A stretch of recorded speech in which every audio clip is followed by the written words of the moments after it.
ये कहानी है राजू और भुवन, दो भाइयों की, जिनकी पत्नियों आपस में देवरानी जेठानी है।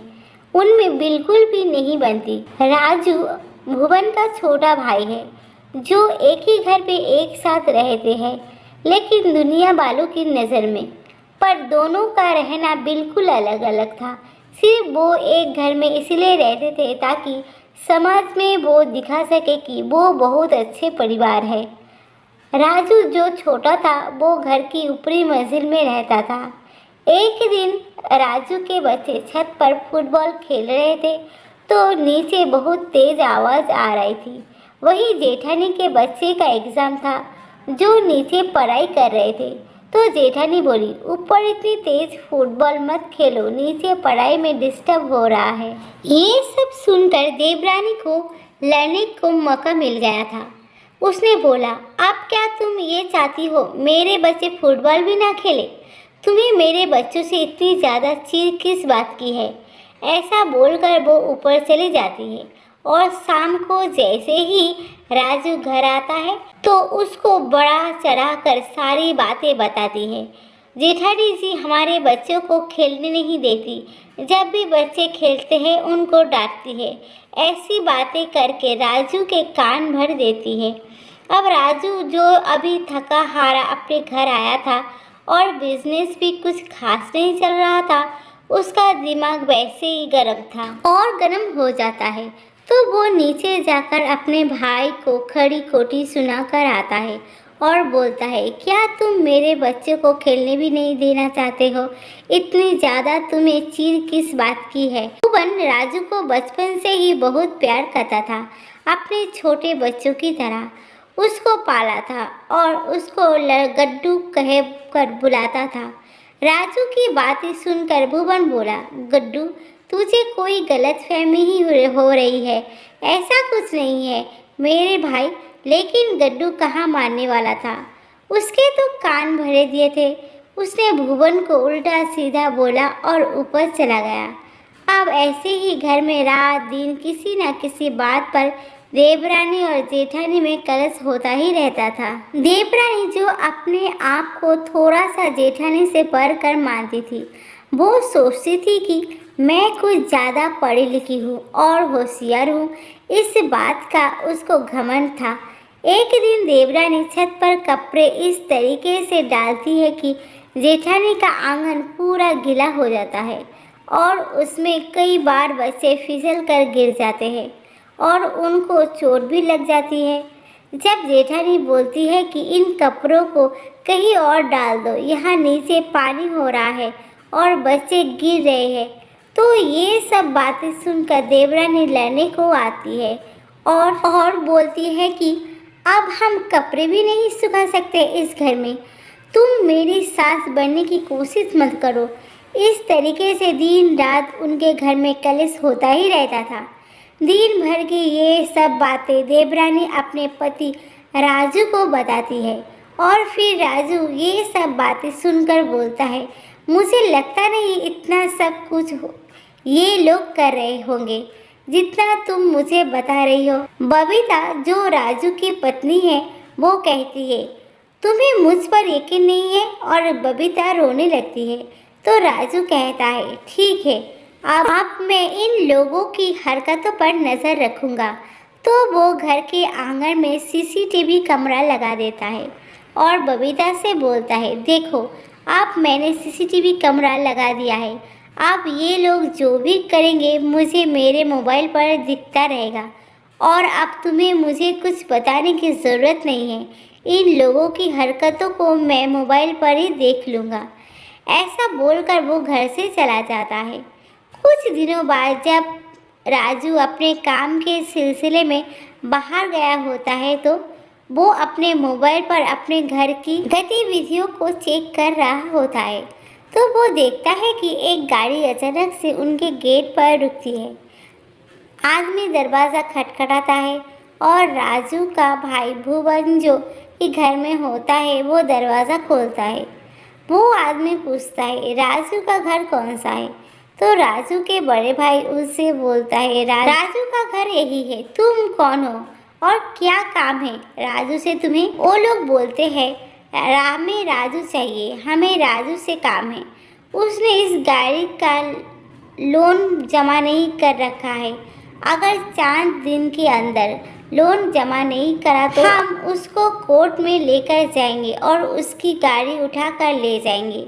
अभी ये सब बातें सुनकर भुवन बहुत घबरा जाता है, लेकिन भुवन राजू को बहुत प्यार करता है, तो वो उन लोगों से पूछता है कि कितने रुपए भरने होंगे, तो वो बोलते हैं 3 लाख जमा करने हैं। आप जो अमित एक सरकारी कर्मचारी था वो अंदर जाता है और एक चेक में साइन करके 3 लाख भर देता है और गाड़ी वालों को दे देता है। राजू ये सब अपने मोबाइल में देख रहा होता है, लेकिन उसको ये समझ नहीं आ रहा होता है कि ये सब चल क्या रहा है। अब जब शाम को राजू घर आता है तो वो देखता है कि उसके मोबाइल पर एक मैसेज आया है कि तुम्हारा कार लोन भर दिया गया है। इस टाइप का मैसेज अपने मोबाइल पर देखकर वो हैरान हो जाता है कि उसने तो कोई लोन नहीं भरा, फिर उसका लोन किसने भरा।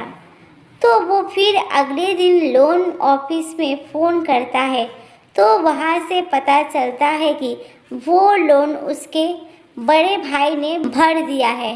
ये सुनकर राजू की आंखों में आंसू आ जाते हैं कि जो बड़े भाई को कितना गलत समझता था और उनको नापसंद करता था, आज उसने उसकी इतनी बड़ी मदद करी है। लेकिन राजू फिर भी यकीन मानने को तैयार नहीं था, तो वो कुछ नहीं बोलता और उसका बड़ा भाई इसके बारे में उसको कुछ नहीं बताता। अब एक दिन राजू जब वो अपनी स्टेटमेंट चेक कर रहा होता है तो उसे पता चलता है कि वो पैसे वाकई में उसके बड़े भाई भुवन ने भरे हैं। अब वो समझ जाता है कि जिस भाई को मैं गलत समझता था, उसने आज लोन के कर्जे से परेशान भाई मुझे कितनी बड़ी मुसीबत से निकाला है। अब वो जब शाम को अपने घर आता है तो उसकी पत्नी फिर कुछ न कुछ बोलकर उसके कान में भर रही होती है। उन्हें आपस में लड़ाने की कोशिश करती है, लेकिन इस बार राजू उसे बोलने नहीं देता है क्योंकि उसने कैमरे लगाए होते हैं। तो वो बोलता है मुझे तो ऐसा कुछ नजर नहीं आ रहा है जैसा तुम बोल रही हो। अब उसकी पत्नी परेशान हो जाती है, एक कैमरा तो बड़ी आफत लगवा ली है, इससे तो मेरा प्लान सक्सेसफुल नहीं हो रहा है। बबीता ये सब ऐसा इसलिए करती थी क्योंकि उसको अपनी जेठानी बिल्कुल भी पसंद नहीं थी। उसमें बबीता की कोई गलती भी नहीं थी, क्योंकि बबीता की सहेलियाँ इस तरीके से उसको भड़का दिया करती थी कि जिसकी वजह से उसके मन में अपनी जेठानी के लिए नफरत हो जाए। वैसे बबीता दिल से बहुत अच्छी लड़की थी। एक दिन राजू और उसकी पत्नी बाजार गए होते हैं, तो अचानक से बबीता का भाई उसके ससुराल आ जाता है। राजू और बबीता बाजार में थे, इस वजह से वो अपने भाई से बोलती है तो घर मत जाना, वहाँ ताला लगा होगा, हम अभी पहुँचेंगे थोड़ा देर में, तब आना। बबीता ऐसा इसलिए बोलती है क्योंकि उसको लगता है कि उसकी जेठानी उसके भाई का मान सम्मान नहीं करेगी।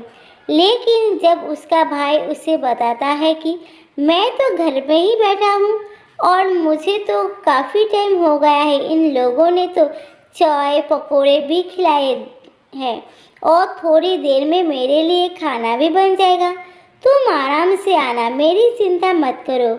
ये सुनकर देवरानी सोचने लगती है कि भाभी को मैं कितना गलत समझ रही थी।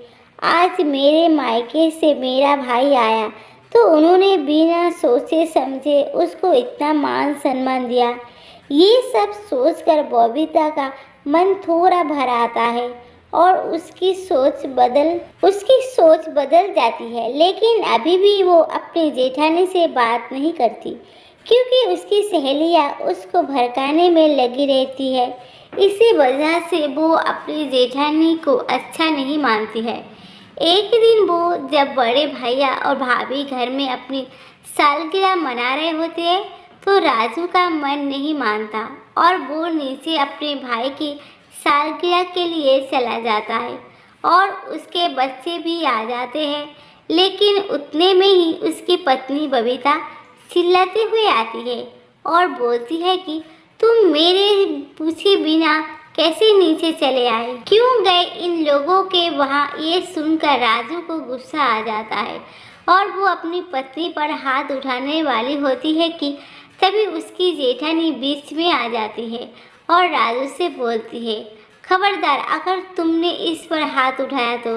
भाभी बोलती है, अगर बबीता को पसंद नहीं तो तुम्हें उसकी बात माननी चाहिए, क्योंकि वो तुम्हारे लिए इस घर में आई है और वो तुम्हारी पत्नी है।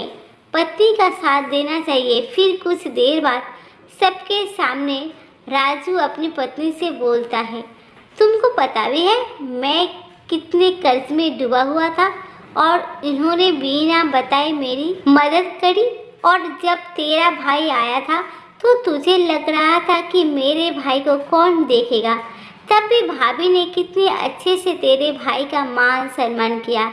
ये सब बातें सुनकर बबीता को अपनी गलती का एहसास होता है और वो अपनी जेठानी और भैया से माफ़ी मांगती है।